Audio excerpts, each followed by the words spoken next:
When you initially start Pokemon TCG Pocket, you're not going to have much of a collection, which makes battling almost impossible, and that's even with the decks only having 20 cards in them. To help you experience the competitive side of the game as quickly as possible, Pocket rewards you with one free starter deck, which is determined by the first pack you open.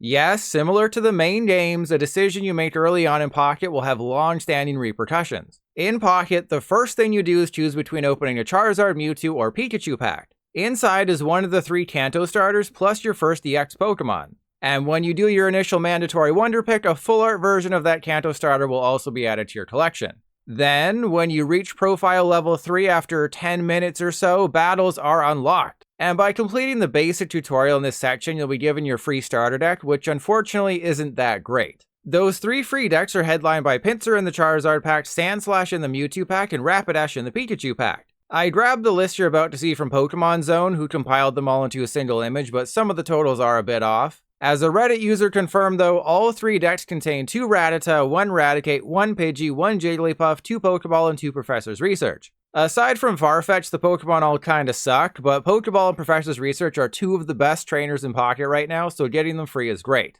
In the Pinsir deck from the Charizard pack, you'll find a decent basic attacker in Scyther that does 30 damage for 1 energy. Pinsir that can deal up to 100 damage, though it is based on coin flips, a Parasect that requires 3 energy to deal 80 damage, a Stage 1 Whimsicott that deals 40 damage for 1 energy, and 2 Exeggutor so you can evolve into that copy of Exeggutor EX. Keep in mind that you will have to go into the deck editor to manually add the free EX to each list.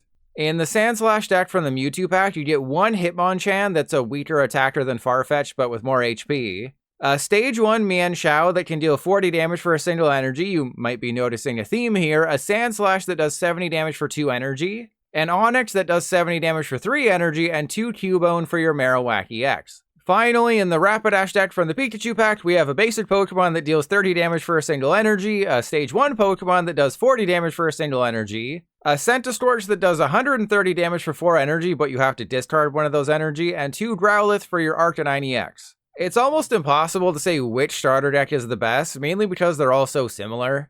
The colorless Pokemon and trainers are the same, and they all have very nearly identical basics and Stage 1s. As someone who started with the Pinsir deck, I will say that I've seen a lot more fire decks in Versus, meaning you have to worry about weakness damage quite a bit more. So I guess I'd put Exeggutor EX in 3rd, Arcanine EX in 2nd since it requires 3 energy and damages itself, and Marowak EX in 1st since it has the potential to deal 160 damage for just 2 energy, though personally my coin flip luck in Pocket has been abysmal.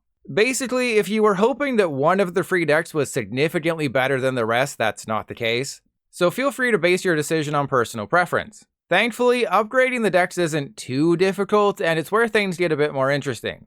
The best place to start when it comes to upgrading each free deck is simply by adding a second copy of the headlining EX Pokemon. I don't know when you're watching this video, but trading isn't in TCG Pocket yet. If it's added in the future, which might be your present, getting a second Exeggutor EX will hopefully be fairly simple, though I have no idea how exactly trading is going to work. Otherwise, you just have to keep opening Charizard packs until you pull a second one. Or maybe you can go and get the baby Exeggutor, which also evolves from Execute, except it's not the greatest attacker. But beggars can't be choodles. The other alternative is spending pack points to craft an Exeggutor EX, but EX Pokemon cost 500 PP and you only get 5 at a time, so you'd have to open 100 packs to afford it. And if you're really desperate, there is always Wonder Pick, though an EX pack always takes 3 stamina to try and open, and even then it's a 1 in 5 chance to pull the card that you want, and I never get it anyways.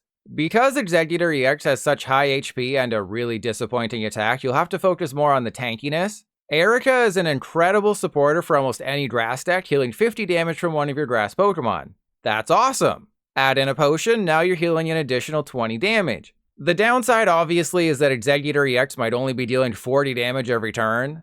So no matter how much you're healing, they can build up strong attackers and just kind of overwhelm you with Pokemon who can deal 100 plus damage.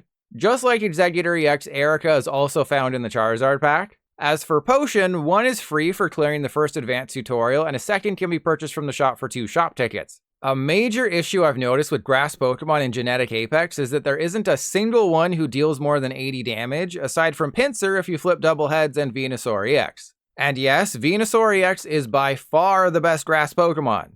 But if your strategy with Exeggutor is to heal, that should free up energy attachments to bench Pokemon. except there's no beefy grass or colorless Pokemon to attach to aside from Venusaur EX. If you're looking for alternate Pokemon to maybe include in this deck, other good grass types you can find are Lilligant to accelerate energy, which can be helpful in retreating Exeggutor EX and maybe denying prize points, and Butterfree to heal 20 damage from all of your Pokemon each turn. A word of warning though, as I learned the hard way, if you can't put 2 copies of a Pokemon into your deck, it's not worth it. I tried to make a Pinsir Exeggutor deck with just 1 Exeggutor and it was not working. Always have the maximum 2 copies in your deck, otherwise you'll suffer from consistency issues. In terms of colorless Pokemon, a really good one is Kangaskhan, also from the Charizard pack. 100 hit points and an attack that can deal up to 60 damage for 1 energy, but will always flip double tails because Pocket hates me. It's just a good option to buy you some time while building up your board position. Unfortunately, it is a rare, so you may want to add a second copy of Farfetch'd until you pull a couple copies. Because yes, Farfetch'd is absolutely busted, dealing 40 damage guaranteed for a single energy. As for some Stage 1 colorless Pokemon with utility, Persian can be interesting, potentially discarding a card from their hand, though it relies on the dreaded coin flip. Otherwise, it's just a pedestrian 40 damage for 2 energy. That being said, Meowth is super helpful for drawing cards. Fearow, meanwhile, can remove energy from their active, but again, freaking coin flips. Here's a shell of what you could make an Exeggutor EX deck look like based off the Pinsir starting deck without going too crazy on rare cards and maxing out with 2 copies of every card. Obviously add in any good grass types you find from packs and wonder picks, but the strategy here is to tank with an Exeggutor EX for as long as possible, and hope you can slowly take KOs while not getting KO'd in return.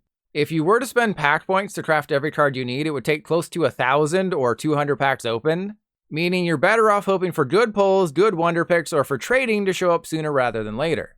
Unlike grass, fighting doesn't have good trainer support in Genetic Apex. The only one is Brock, which accelerates an energy to either Golem or Onix. Golem is a tough card to recommend as it's a stage 2.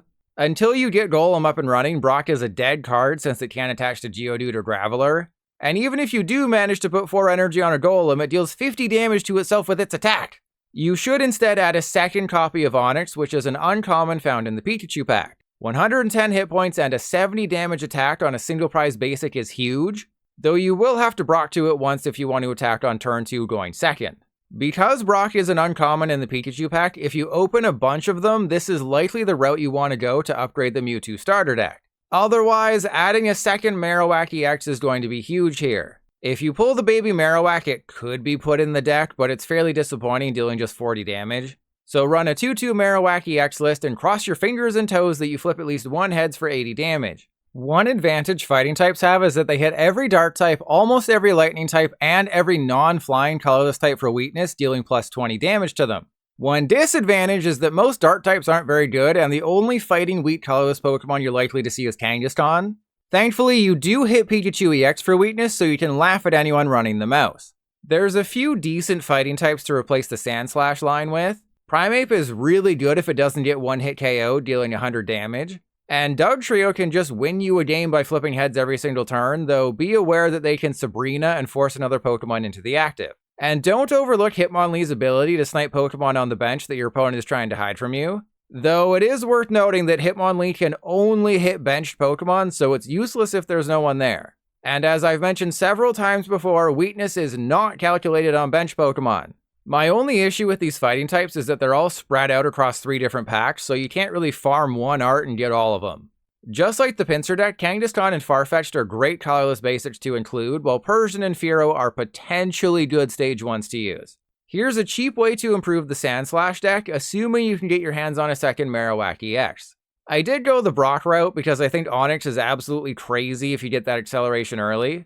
It will cost 210 pack points plus 500 more for Marowak EX, so again, pull those cards from a pack, get them in Wonder Pick, or wait for trading, because these prices are too damn high when you only get 5 PP from one pack. Finally, we come to the Rapidash deck. If you opened a Moltres EX or 2, congratulations, your starter deck is almost unbeatable. This is one of the best cards in the game, able to accelerate up to 3 fire energy to your bench fire Pokemon for a single fire energy.